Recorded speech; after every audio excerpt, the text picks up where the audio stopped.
سڵاوتان لەبێ من زریان ڕەحمانم ئەمڕۆ هەواڵا بوریەکانتان پێشکەشەکەم سەرەتاش بە گرنگترین ناونیشانەکان دەست پێ یەکەم. وەزارەتی دارایی عێراق 616 ملیار دیناری بۆ موچەی مانگی 6 خستە سەر هەژماری وەزارەتی دارایی هەرێم ئەمڕۆ بەشێک لە موچەخۆران موچەکانیان وەرەگرن.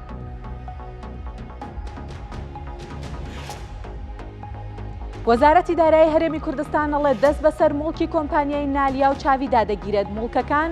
لە زیادکردنێکی ئاشکرایە دەفرۆشرێن.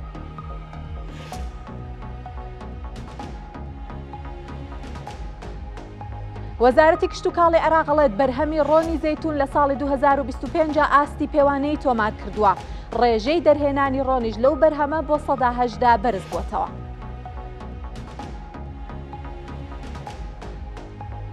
دامەزراوەی عێراق مستەقبل دەڵێت قەبارەی ئاڵوگۆڕی بازرگانی کاغەزە داراییەکانی عێراق خراپە لە نیوەی یەکەمی ئەم ساڵە 140 دابەزینی تۆمار کردووە.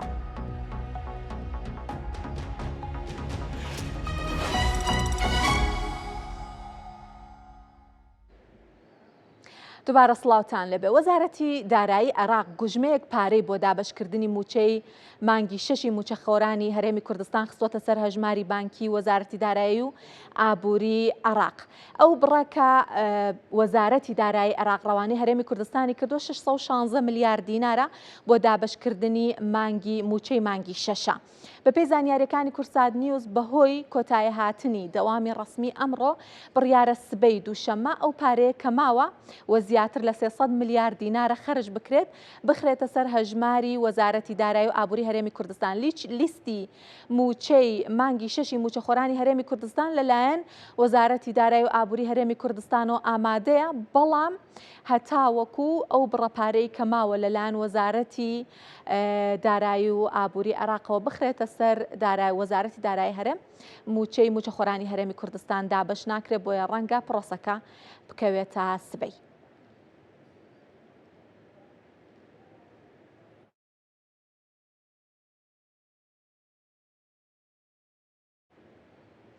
دەست بەسەر ژمارەیەک موڵکی کۆمپانیای نالیا و چاویا ئەگیرێت. وەزارەتی دارایی و ئابووری هەرێمی کوردستان لە ڕاگەیەندراوێکە باس لەوە ئەکات کە دەست بەسەر ژمارەیەک موڵکی کۆمپانیای نالیا و چاویا ئەگیرێت کە ژمارەیان 6 موڵکە. هۆکاری دەست بەسەراگرتنەکەش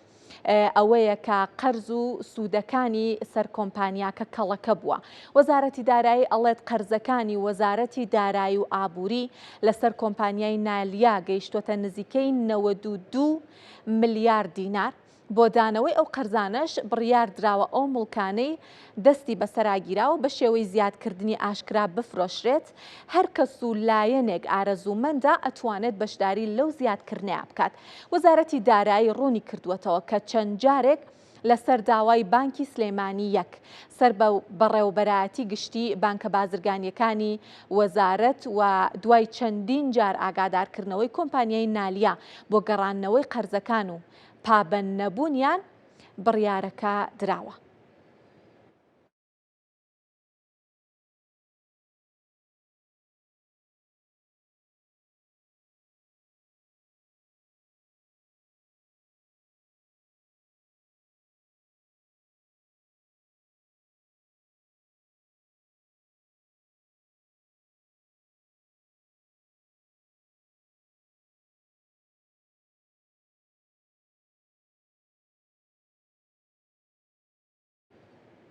وەک لە هەواڵەکە بۆم باسکردن دەستگیراوە بەسەر ژمارەیەک موڵکی کۆمپانیای نالیا و چاویە.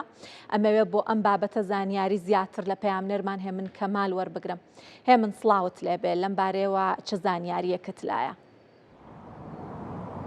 بەڵێ زریان سڵاوی لێ و سڵاو لە بینەران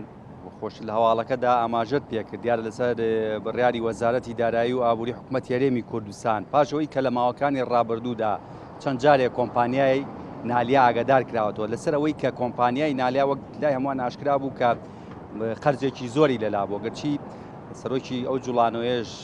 ئاماژە کرد بە جۆرێک قسەی دەکرێت ئامادە نەبووە بە هیچ جۆرێک ئەو قەرزانەی کە لەسەرێتی بیداتەوە. بۆیە وەزارەتی دارایی و ئابووری حکوومەت هەرێمی کوردستان پاش چەند جارێک لە ئاگادارکردنەوەی کۆمپانیای نالیا کە قەرزەکانی بدا بەڵام ئەو ئامادە نەبوو بۆیە لە نوێترین بڕیاریاندا ئەوان بڕیاریان داوە کە دەست بەسەر مڵک پارچە مڵکی ئەم چاڤیلاند و کۆمپانیای نالیادا بگرێت و ئەم دەست بەسەراگرتنە بە جۆرێک دەبێت کە لە داهاتوودا بە شێوەیەکی مزایدە یاخود بە شێوەیەکی ئاشکرا دەفرۆشرێت و ئەمە خۆی دەبینێتەوە لە چەندین کەپری گەشتیاری و هاوکات کافتریا و شوێنە گەشتیارەکانی نێو و چاڤیلاند و وەچکۆک دەزانین ڕوبەرێکی زۆر فراوانی هەیە چەندین شوێنی گەشتیاری جیاوازی تێدایە دیار ئەم کۆمپانیایی هەم نالیا و چاڤیلاندیش لە ڕابردوودا چەندی خەرزیان لەسەر بووە ئەمە هۆکار بووە بۆ ئەوەی کە قەرزەکانی نەداتەوە وەزارەتی دارایی و ئابووری حکوومەتی هەرێمی کوردستان ناچار کا بەم جۆرە ڕێکاری یاسایی بەرامبەر بگرێتە بەر تا ئەوەی کە ئاماژەی پێدەکا کە نزیکەی 92 ملیارد دینار قەرزارە کۆمپانیای چاڤیلاند بۆیە دەوێت بەم ڕێگەیە بە شێوازێکی مزایدە بفرۆشێت وە لەم زایدەدا بە جۆرێک دەبێت هەر کەسێک یاتی خوازیارەوەیە کە بەشداری کامیش چۆن دەبێت پاشەوەی کە لە ڕۆژنامە بڵاو دەکرێتەوە بۆ ماوەی چەند جارێک واگەری هەیە نزیکەی مانگێک بخیانێت و لە دوای ئەوە دەست دەکرێت بە ڕێکارەکانی مزایدەکردن ئەگەر هاوکارم وێنەکانیش بگوازێتەوە هی چاڤیلاند وەک دەبینین ڕوبەرێکی تەواو فراوانی هەیە چەندین یاری جیاوازی تێدایە و ئەوەی کە بە جۆرێک مزایدەکە دەکرێت کە هەموو کەسێک دەتوانێت تێیدا بەشدار بێت ئەویش لە بەرامبەر ئەوەیە کە دیارە لە ماوەکانی ڕابردوودا چەند جارێک ئاگدار کراونەتەوە کە خەرزەکانیان بدەن بەڵام ئەوان هیچ ئامادە نەبوون ئەو خەرزانەی کە لە سەریانە بیدەن بۆیە بەپێی ئەم بڕیارێکەیە پاڵپشت بە سێ بڕیاری پێشووی دادگا درراوەواتە ئەمە وەزارەتی دارایی و ئابووری حکوومەتی هەرێمی کوردستان بەپێی بڕیاری دادگا ئەم بڕیارەی داوەکە لە سەرۆکایەتی دادگای پێداچوونەوەی هەرێم و دەستەی شارستانی و تێڵچوونەوەی لە ساڵی 2021دا بڕیاری بەڕێوەبەراتی جێبەجێکردنی دووەمی ساڵی 2024 و هەروەها بڕیاری دادگای تێڵچوونەوەی ناوچەی سلەیمانی لە ساڵی ڕابردوودا تایبەت بە ڕەتکردنەوەی تانەی کۆمپانیای نالیا بووە واتە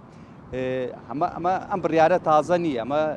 لە ڕابردوودا هەموو هەوڵەکان بووە کە بە شێوەیەزێکی یاسایی کۆمپانیای نالیا و چاڤیلاند ئەو قەرزانەی کە لەسەرێتی بیداتەوە بەڵام بە هۆکاریەوەی کە ئەمان ئامادە نەبوون ناچارم بەم جۆرە دەست بەسەر من پرسیارێکم هەیە شەز مڵکی کۆمپانیای هێ من ئەزانین ڕاگەندراوەکە بڵاو بووەتەوە ئەوەی کە لە ڕاگەندراوەکەیە دەست بەسەراگیران و فرۆشتنی بە شێوەی هەروەکوتت مزایدەیە بەڵام ئەمەوێ بزانم کە خۆمانەزانین هەندێک هاوڵاتی خاوەنی پشکن لە چاڤیلاند هیچ زانیاریت هەیە ئەمانە چیان بەسەردێ پشکەکانیان چی بەسەردێ و چی کراوە بۆ کەسانە؟ زریان خۆی بەپێی ئەم بڕیارەی کە وەزارەتی دارایی و ئابووری حکوومەتی هەرێمی کوردستان بۆ دەست بەسەراگرتنی 60 پارچە مڵکی هەم کۆمپانیای چاڤیلاند و نالیا چکۆک دەزانین بە تایبەت چاڤیلاند کە یەکێکە لەو پرۆژە گەشتیارانی سلەیمانی کە لە ڕابردوودا ژمارەیەکی زۆر لە هاوڵاتیانی شاری سلەیمانی هاوکات دەرەوەی شاری سلەیمانیش پشکیان هەیە لە نێو ئەم پرۆژەیەدا لە ڕابردوودا بخون لە سەرەتای ئەم پرۆژەوە دوای چەند ساڵێکە پرۆژەکە کەوتە کار یاخود بڵێ گەشتیاران ڕویان تێدەگرت هەمیشە خاوەن پشکەکان داوای پشکی چۆنەڵی ئەویان دەکرد کە ئەو قازانجەی کە هەیەە لەوێ پێیان بدرێت بەڵام چاڤیلاند هیچ کات ئامادە نەبووەوەی کەەوە خۆیان باسییان دەکرد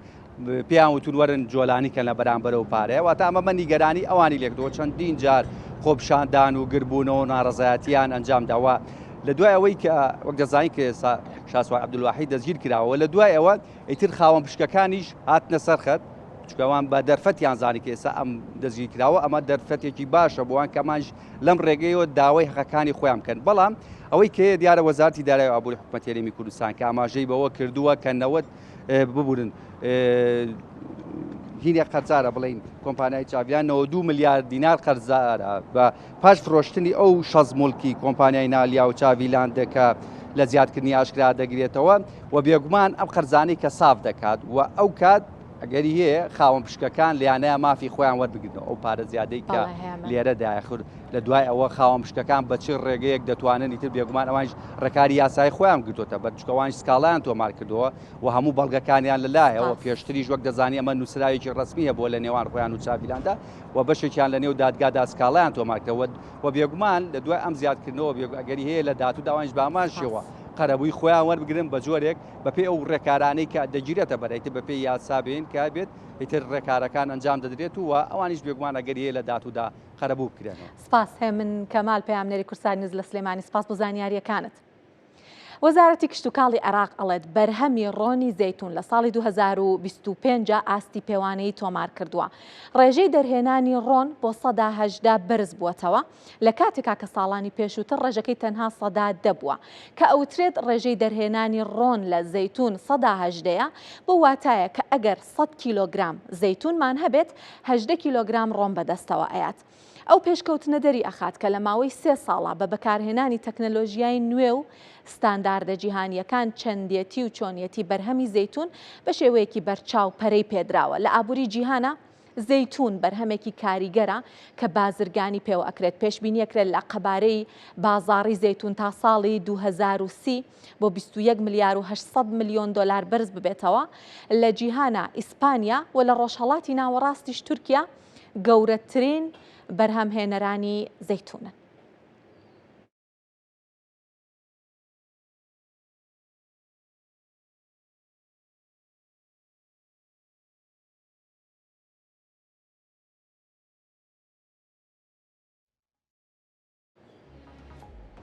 باسی بەرهەمی زەیتونەکەین لێرە لە ئینفۆگرافیکێکە باسی قەبارەی بازاڕەکەیکەن لەسەر ئاستی جیهان و لە عێراق و لە هەرێمی کوردستانیش بابزانێکین چ پارێزگایەک چ ڕێژەیەک زەیتون بەرهەمەهێنێت لە هەرێم.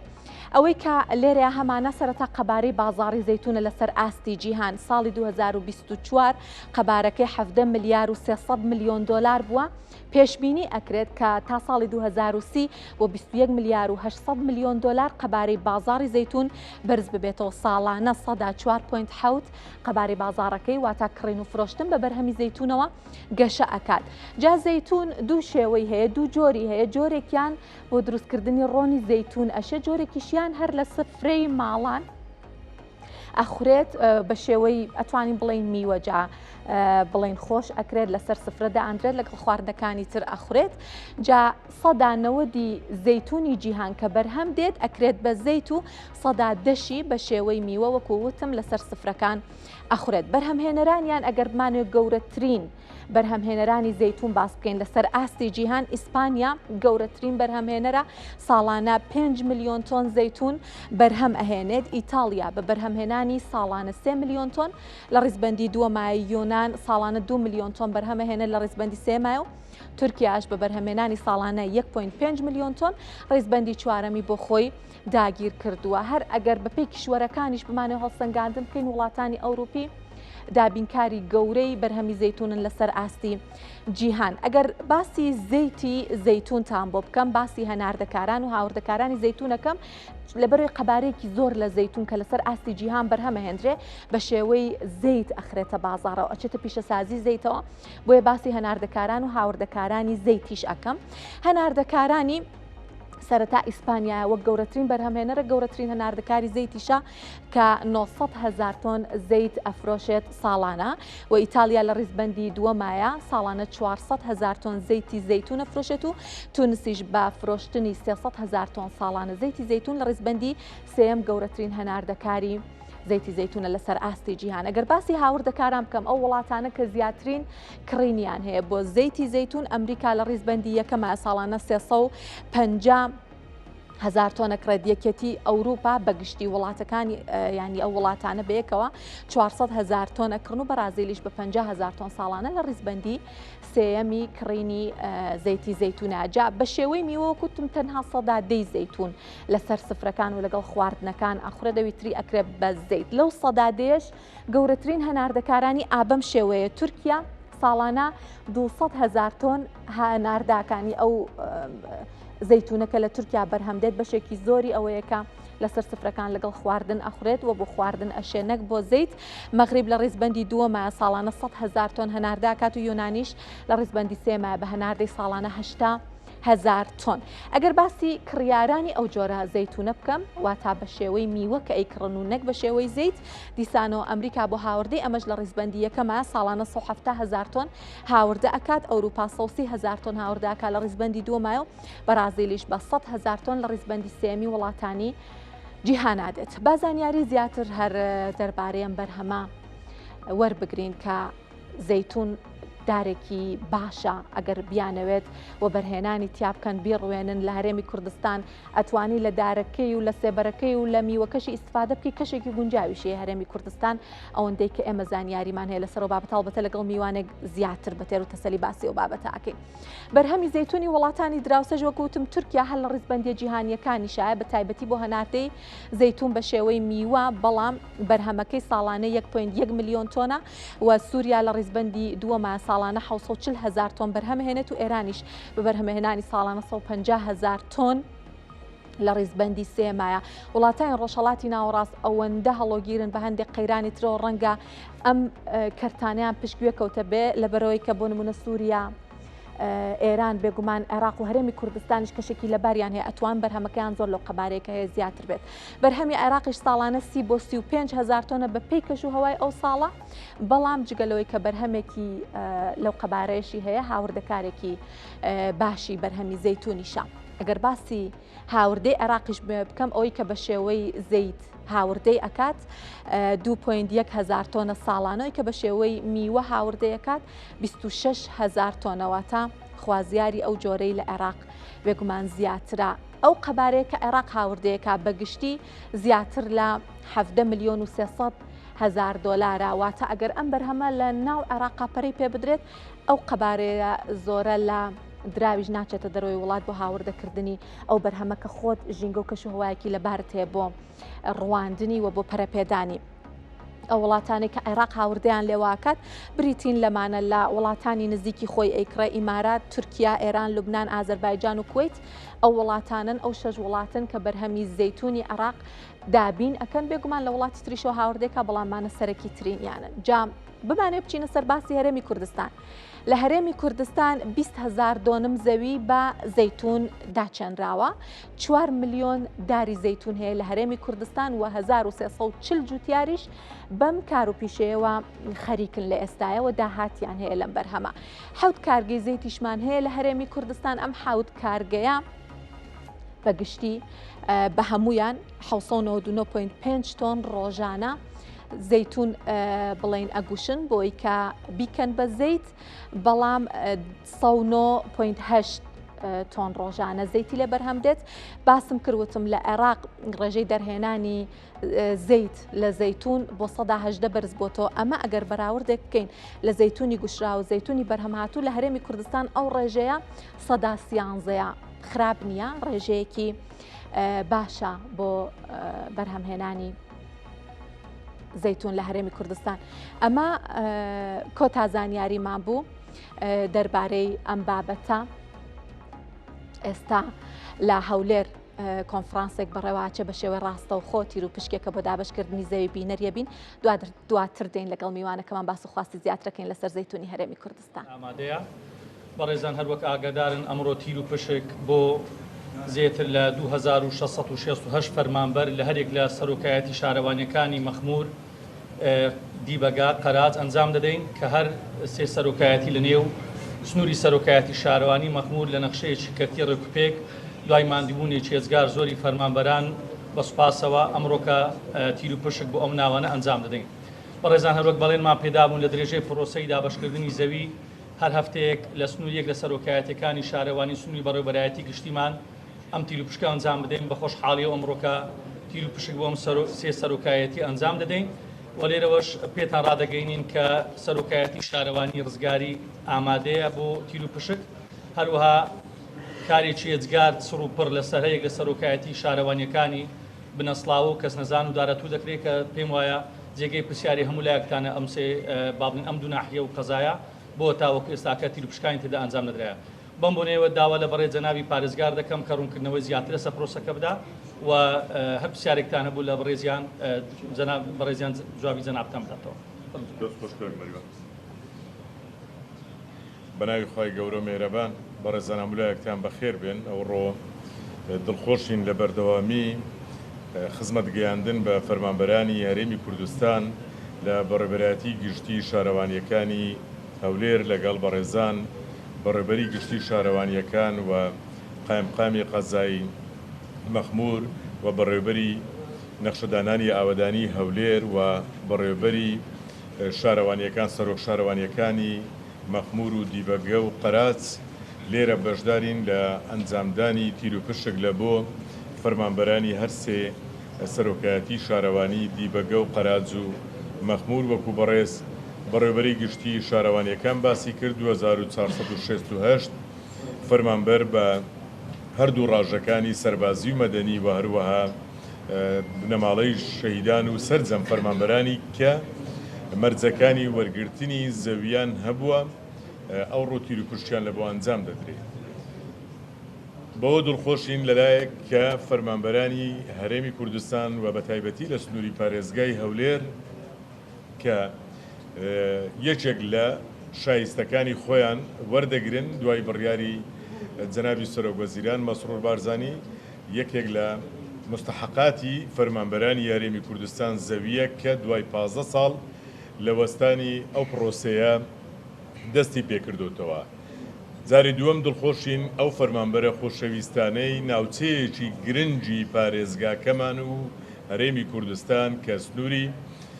قەزای مەخمور و ناحیەکانی قەراج و دیبەگەیە کە هەمویان لەو ناوچە کوردستانیانەی دەرەوەی ئیدارەی هەرێمی کوردستان لە قەزای مەخمور سوودمەند دەبن.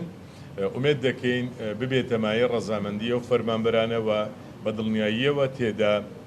سوودمەند دەبن. لێرەوەش دەستخۆشی زۆر لە هەموو کاربەندانی حکوومەت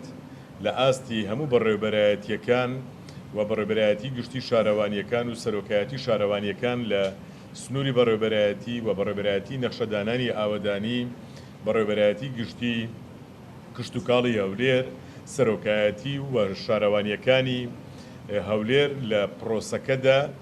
زۆر بە دروستی دوای فەرمانەکەی جەنابی سەرۆکوەزیران بە جددی کاریان لەسەر کرد شەونخوونی زۆریان کرد لە هەوڵێکی کەم وێنەدا توانیان لە ماوەیەکی کەمدا ئەو زەویانە ئامادە بێتن و بەسەر فەرمانبەران دابش بکرێ پرۆسەکە بەردەوامە وەکو جارانی دیکەش گوتیتمان تا یەک فەرمانبەر لە سنووری پارێزگای هەولێر مابیتن ئەو پرۆسەیە بەردەوام دەبیتن کە بۆ مافەی خۆیان بگەن. دوای بڕیارەکەی جەنابی سەرۆکوەزیران هەرزوو ئێمە لە سنووری پارێزگای هەولێر ئامادەکاریەکانمان دەست پێ کرد لە هەردوو ئاستی سەرۆکایەتی شارەوانی هەولێر و بەڕێوەبەرایەتی گشتی شارەوانیەکان وەکو باسم کرد بە خۆشحاڵیەوە لە هەوڵێکی زۆر باشدا توانرا بە زووترین کات ئەو پرۆسەیە حازری لێ بۆ بکرێ. ئەو پرۆسەیە تەراکماتی چەندین ساڵە بووە. ئەگەر ساڵانە فەرمانبەران بەپێی خاڵبەندی خۆیان سوودمەندبانە لە زەوی نەژمارەکەی هەندە زۆر دەبوو هەندێش ئەرێک لەسەر فەرمانگەکان قورس دەبوو لە دابینکردنی زەوی پرۆسەکە بە نۆرمالی دەڕۆی. بەڵام دوای 15 ساڵ لە وەستانی ئێستادەی لە ماوەی چەند مانجێکدا هەموو ئەو مستحقاتانە شایستەکانی فەرمانبەران بەسەریان دابەش دەکرێت واتە پرۆسەکە زۆر ئاسان نییە. لێرەوە بە ناوی فەرمانبەرانی سوودمەند لە سنووری پارێزگای هەولێر جارێکی دیکە سوپاس و تەقدیر لە بۆ بڕیارەکەی جەنابی سەرۆکوەزیران و سوپاس لە بۆ جەنابی وەزیری شارەوانی و تیمی وەزارەتی شارەوانی دەستخۆشی زۆریش لە هەموو فەرمانگەکانی سنووری پارێزگای هەولێر کە هەرزوو توانیان کارەکان ئەنجام بدەن بە خۆشحاڵیەوە. هەولێری پایتەخت لە پێشی شارەکانی دیکەیە و ئەو پرۆسەیە دیسان تاکید دەکەمەوە بەردەوام دەبێتن و لە ئایندەدا هەموو فەرمانبەرانی کە بەپێی خاڵبندی مەرجەکانیان تەواو بێ ئینشاڵڵا تێدا سوودمەند دەبن. جارێکی دیکە دەستخۆشی لە هەموو فەرمانبەرانی خۆشەویست دەکەم لە هەموو ئەو بەڕێزانە دەکەم کە لەناو ئەو پرۆسەیەدا هەوڵیاندایە کە ئەو ڕۆ پرۆسەکە سەرکەوتوانە بەڕێوە دەچی. پیرۆزبایی گەرمیش لە تێکڕای فەرمانبەرانی سنووری قەزای مەخمور و ناحیەی قەراج و دیبەگە دەکەین. ئومێدی سەرکەوتنیان لە بۆ دەخوازینی لێرە میوانێکمان لەگەڵە بۆ گفتوگۆی زیاتر دەربارەی بەرهەمی زەیتون لە هەرێمی کوردستان حسێن حەمەکەریم شارەزا لە بواری کشتتوکاڵ. کاک حسێن زۆر بەخێر هاتن. زۆر سپاس بۆ بەڕێستان. ساڵی 2024 مانگی 12 مەهەل لەم بەرنامەیە لە خزمەت جەناب تابووین باسی بەرهەمی زەیتونی هەرێمی کوردستانمان کرد. حەزەکەم پێم بڵێن ناتوانین بڵێن ساڵی ڕابردوو لە بەرەوەی هەمووی 6 مانگێکی بەسەرا ڕۆشتووە. لە دوای تێپەڕینی ئەو چەند مانگا بەرهەمی زەیتونی هەرێمی کوردستان چ گۆڕانکاریەکی بەسەرا هات؟ بەڵێ زۆر سپاس بۆ ئەم بەرنامە جوانە بەڕاستی لە شوێنی خۆیەتی. ینی ئەتوانم بڵێم بەرەو پێشچوونێکی بەردەوام گەشە پێدانێکی بەردەوام هەیە لە بارەی ڕواندنی زەیتون لە هەرێمی کوردستانە لەبەرەوەی هەم جۆرێکە لە خۆگونجاندن لەگەڵ گۆڕانکاریەکانی کەشوهەوا داری زەیتون درەختێکە کە بەرگەی زۆر کەشوهەوای جیاوازەگرێ بەرگەی پلەی گرمای بەرزەگرێ بەرگەی بێبارانی ئەگرێ و تەمەنێکی دوور و درێژی هەیە ئەمە یەکێکە لە هەواکارەکان خاڵێکی ترکە زۆر پێویستە ئاماژەی پێبینەوە ینی بە خۆشحاڵیەوە توانم بڵێم ڕۆشنبیری خۆراکی خەڵکی ئێمە زۆر ینی بەردەوام لە بەرزبوونەوەیە لەبەرەوە ئەم بەرهەمە ینی ڕواندنی درەختی زەیتون لە هەرێمی کوردستانە ساڵ بە ساڵ لە گەشەکردن نایە من ئەگەر هەنێ ئامار بە بەڕێزت بڵێم ینی تازەترین ئامار کە من وەرم گرتووە تقریبا ئێستا لە ساڵی 2024 4,000 تەن زەیتون براوەتە کارگەکانی بەرهەمێنانی زەیتی زەیتون لە هەرێمی کوردستانە یعنی ئەگەر ئەمە بەلانی کەمەوە جەنابەت باسی لە سەدا 13 کرد ئەگەر لە سەدا 10 بێ واتە ئێمە 400 تەن زەیتی زەیتونمان هەبووە لە هەرێمی کوردستانە ئەمە خۆشحاڵیە ینی ئێمە لە سفرەوە دەستمان پێ کردووە لە ساڵی 2007 و هەشتا لە کاتە بەندە لە وەزارەت بووم یعنی ساڵ بە ساڵ ئەم بەرهەمە لە زیادبوونایە یعنی ئەگەر من بە کێرڤێک ینی باسی ئەوانە بکەم لە سفرەوە گەشتوونەتە ئەمە دڵنیام بۆ ساڵانی ئایندە ئەم بەرهەمە لە گەشەکردنیشی بەردەوام کاک حسێن من ئێستا لە هەواڵەکەشما باسم کرد عێراق ئەڵێ دوای ساڵانێک پەرەپێدان لە بەرهەمی زەیتون تازە ئەو ڕێژەی دەرهێنانی زەیت لە زەیتونەی گەیاندۆتە ئاستی 118 هەرێمی کوردستان لە ئێستا 113 ئەمە تعبیرە لە کواڵەتی زەیتونی هەرێمی کوردستان یاخود هەر کە دەستمان کردو بە پەرەپێدانی بەرهەمەکە بە ینی لە ئاستێکی ستانداردە نێودەوڵەتیەکانە کردومانە نەخێر ینی ساڵ بە ساڵ وەکو باسم کرد هەم شارەزایی ئەو کەسانی کە لەو بوارانە کارەکەن و هەم ساڵ بە ساڵ ئەو تەرزانە ینی ئەو سنفانی کە زەیتی زەیتون هاتووە جیاوازی هەیە حتمما ینی بە حکمی ئەوەی کە کوردستان کرانەوەیەکی گەورە بەڕووی وڵاتانی دراوسەیە بەڕووی وڵاتانی جیهان و هاتنی هەموو ئەو شاندانی کە بەتایبەتی ینی ئیتالیەکان نتوانم بڵێم ڕۆڵێکی باشیان هەبوو لە هەرێمی کوردستانە کە هەم لە ڕووی بڕاهێنانی فەرمانبەران و جووتیارانی ئێمەوە هەم لە ڕووی هێنانی خەڵکانی شارەزا بۆ هەرێمی کوردستان کاریگەریکی زۆری هەوە بەجگە لەوەش کە وەکو باسم کرد وڵاتی ئێمە کراوەتەوە ینی زۆر لە سەرمایەدارەکانی ئێمە بازرگانەکانی ئێمە هەندێک تەرزی تایبەتیان هێناوە کە زۆر جیاواز لەگەڵ ئەو سنفە تەقلیدیانەی کە لە هەرێمی کوردستانە هەبووە یان ئەوانەی کە لە ناوەڕاست و باشووری عێراقەوە لە ساڵانی ڕابردووە هاور دەکراون هەموو ئەو تەرزانەش جیاوازی هەیە بۆیە بە خۆشحاڵیەوە هەم ساڵ بە ساڵ ڕۆشنبیری ئەو کەسانە بەرزەبێتەوە کە لەو بوارانە کارەکەن و هەمیش بە خۆشحاڵیەوە خەڵکانی ئێمە ئەتوانم بڵێم ئیستیعاب هەیە بۆ وەرگرتنی ئەو تەکنۆلۆژیا و زانیاریە نوێنە کە لە دەرەوە ڕوەکەن باشە ئێستا کە قسەمانە کرد بەیەکەوە ئەو داتانە کە مەخستمانە ڕوو بە 2024 بوو بێگومان جارە داتای 2025 نەخراوەتە ڕوو بەڵام دڵنیام ئێوە ئاگادار و زانیاریتان هەیە لەو بارەیەوە ئەو ڕووبەرەی کە لە ئێستا لە 2025 بە زەیتون چەندراوە لە هەرێمی کوردستان ڕووبەرێکی قابلی قبوڵە بە لە بەرچاوگرتنەوەی کە کەشوهەوا و ژینگەیەکی لە بارمان هەیە بۆ بەرهەمە بەڵێ بەداخۆ ئێمە ئامارێکی وردمان لە بەردەست نییە کە قسەی پێ بکەین ئەو 20,000 دۆنمە کە بەڕێزت لە ئەوە ئاماژەت پێدا من دڵنیام ئێستا ڕەنگە 20,000 ئەگەر زیاتر نەبێ لە هەرێمی کوردستانە هەیە تەمەن بە تەمەنی جیاواز بیرم دێ کاک حسێن ئەو کادوتت پلانێکی گەورە هەیە لە بەرنامەکە ئێوە باسەکەم پلان هەیە بۆ پەرەپێدان و زیادکردنی بەرهەمی زەیتون لەو کاتەوە بۆ ئێستا ئەو پلانە بەرەو پێشچوونی بەخۆیەوە بینی وە جێبەجێ کراوە بەداخەوە بە حکمی ئەو قەیران و دارایانەی کە ڕووی لە هەرێمی کوردستان کردووە ڕەنگە نەتوانرا بێ پلانێکی بەو شێوەیە دابنرێ بەڵام سەرمایەدارانی ئێمە ئەوانەی کە لەو بوارانە کارەکەن ینی توانیوانە وەکو کردی تایبەت ڕۆڵێکی باشیان هەبێت لەم بوارە یعنی وەکو باسم کرێسە تقریبا 6 بۆ 7 کارگەی زەیتی زەیتون هەیە لە هەرێمی کوردستانە بۆ خۆی ئەمە خاڵێکی زۆر ئەرێنیە بۆ ئێمە واتە ئێمە لە قۆناغی دروستکردنی باخی زەیتون گەشتوونەتە قۆناغی بە پیشەسازیکردنی بەرهەمی زەیتون یعنی لە زۆربەی زۆری مارکێتەکانە زۆر جار لە پێشانگاکانە لە فیستیڤالەکانە ئەبینین بەرهەمی زەیتی زەیتونی ناوخۆ وەکو شانبەشانی بەرهەمەکانی تر لە شوێنەکانە ئەبینین. ئەمە دڵخۆشکەرە و لە گەشە پێدانێکی بەردەوامایە ئەم بەرهەمە بە حکمی ئەو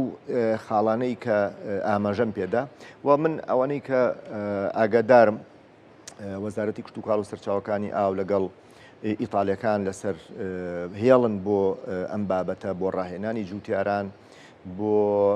ڕووپێوکردنی ئەو باخانی کە لە هەرێمی کوردستانە بە ئومێدی ئەوەی ئەمە بتوانین ڕووپێویەکی وردکەین بۆ باخە زەیتونەکان لەبەرەوەی بەرچاومان ڕوون بێکرد لە کوێین و ئەمانەوێ بۆ چوو هەنگاو بنین. جەناب دەستا باسی پیشەسازی بە پیشەسازی بوونی زەیتونت کرد. یەکێک لە کێشەکانی هەموو ئەو بەرهەمانی هەرێمی کوردستان کە لە ئاستێکی باشان و توانستی ئەویان تایە کە هەناردە بکرێت بابەتی پاکێجینگ و مارکتینگکردنە بۆیان لەبەرەوەی کە بەرهەمی ئێمە هەرچەند کواڵەتیشی باش بێ لەناو ئەو بەرهەمە باق و بریقدارانەی دەرەکی کە هاوردە ئەکرێت ون ئەبێ بەڕاستی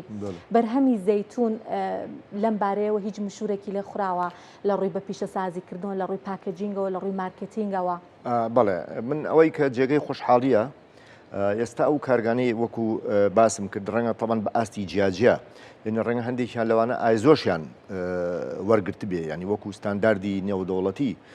بە خۆشحاڵیەوە لە ماوەی ڕابردوودا ئێمە بەشداریمان کردێکە لەو کارگانە کارگەی زەیتی زەیتون نەبوو بەرهەمە سروشتیەکان کە دوو ئایزۆی وەرگرتووە هی بە ستانداردی جیهانی لەبەرە ئەو بەرهەمانی ئێمەش کە ئەخرێتە بازاڕەکانەوە هەمووی ینی بە پێی ستاندارد و مواصفات و بە پاکێژینێکی جوان ئەخرێتە یعنی هیچی کەمتر نییە لەوانەی کە لە وڵاتانی دەرەوە هاوردەی بۆ هەرێمی کوردستانە کرێت لەگەڵەوەی کە بەرهەمەکانی ئێمە توانم بڵێم لە ڕووی کوالیتیەوە زۆر باشە و بە خۆشحاڵیەوە ئێستا هەموو ئەو زۆر کەس ئەوکانی کە باخی زەیتونیان هەیە بۆ خۆیان بەرهەمی زەیتونەکەیان ئەڕنون ئەیبەن بۆ کارگەکانی زەیتی زەیتون پاش بەرهێمێنانی زەیتون جگەلەوەی کە خۆیان سوودی لێوەرەگرن دەیفرۆشن ینی ئەمە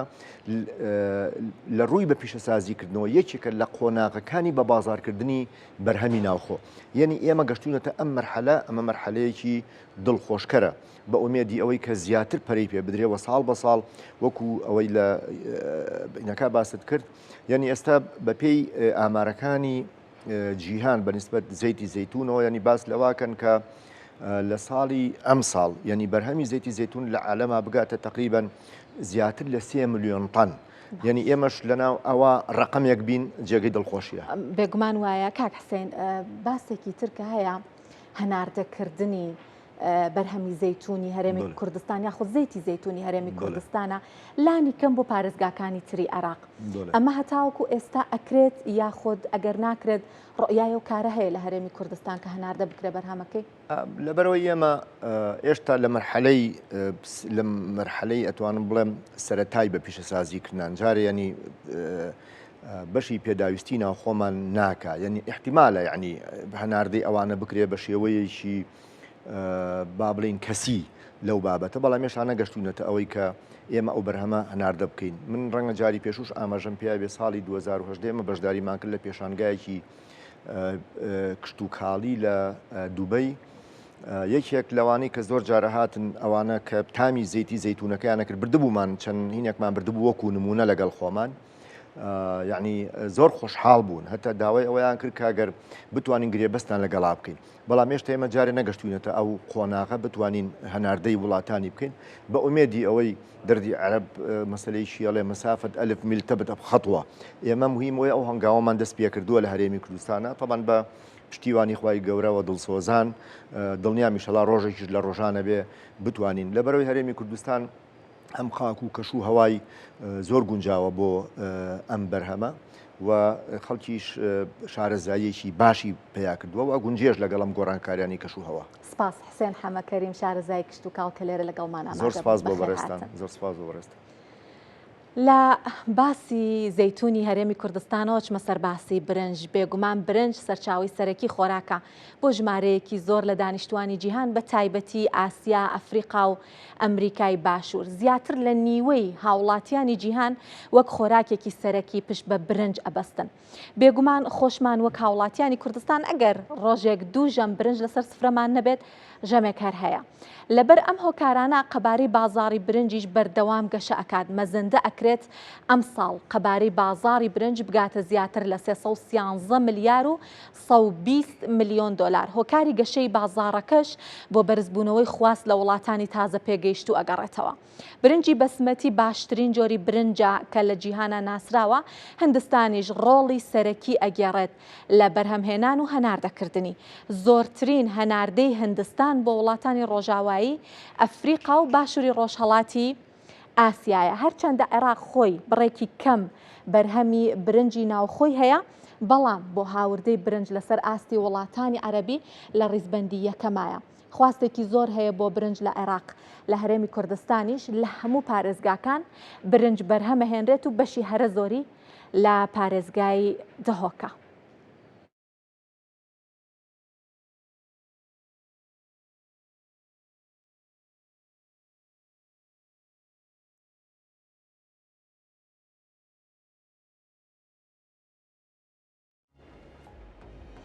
اینجا باسی بەرهەمی برنجتان بۆ بکەم، هەم لەسەر ئاستی جیهان و هەمیش لە هەرێمی کوردستان. بێگومان خۆمان لە هەرێمی کوردستان برنجێکی زۆر بەتاون بە لەزەتمانەیە، برنجی ئاکرێ، خواستی زۆریشی لەسەرە.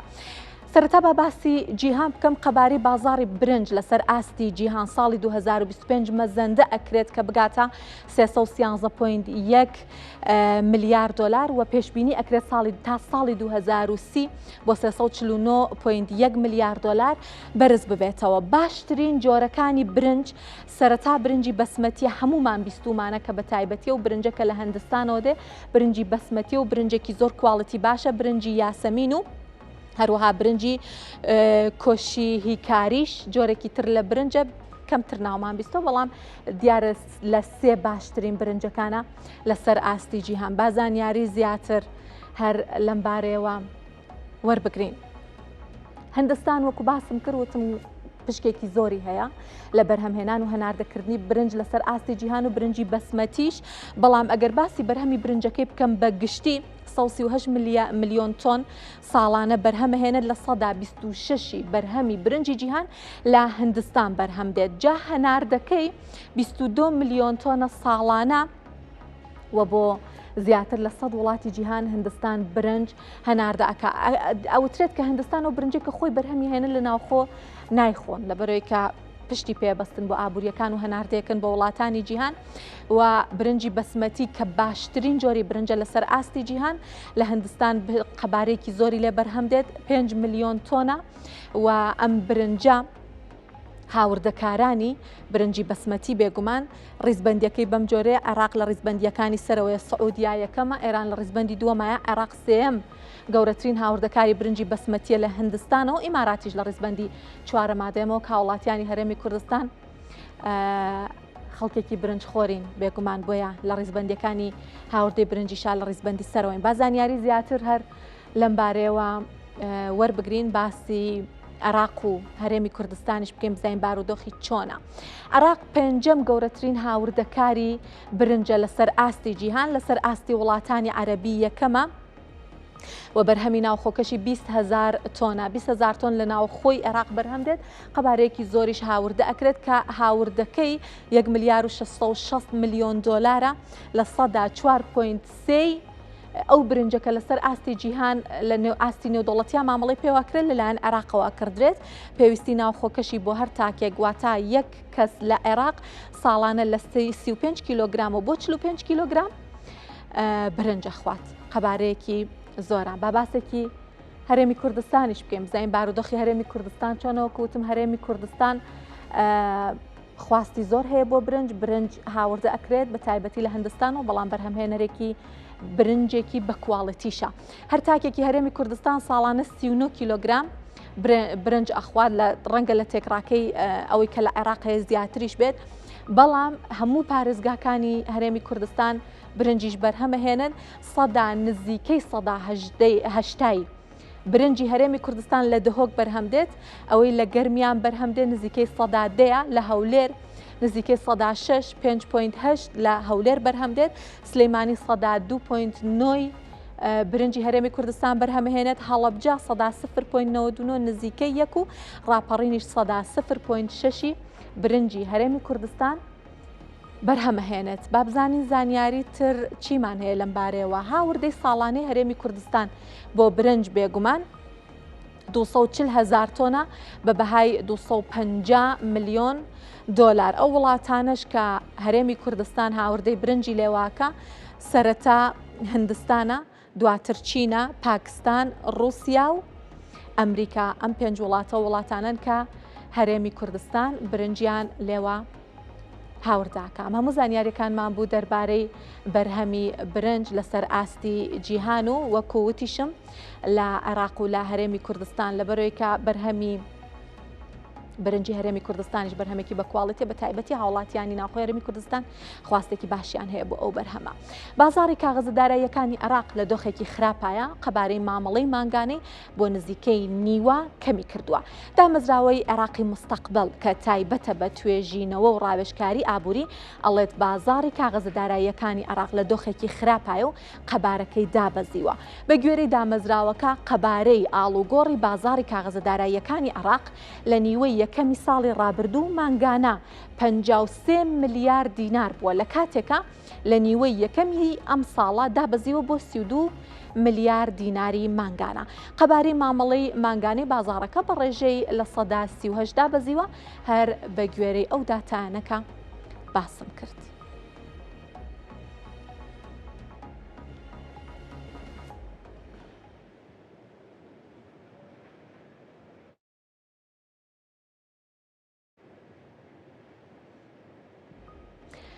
باسی بازاری کاغەزەداراییەکانی عێراقتان بۆکەم بێگومان بازاری کاغەزەداراییەکان و بازاڕەیەکە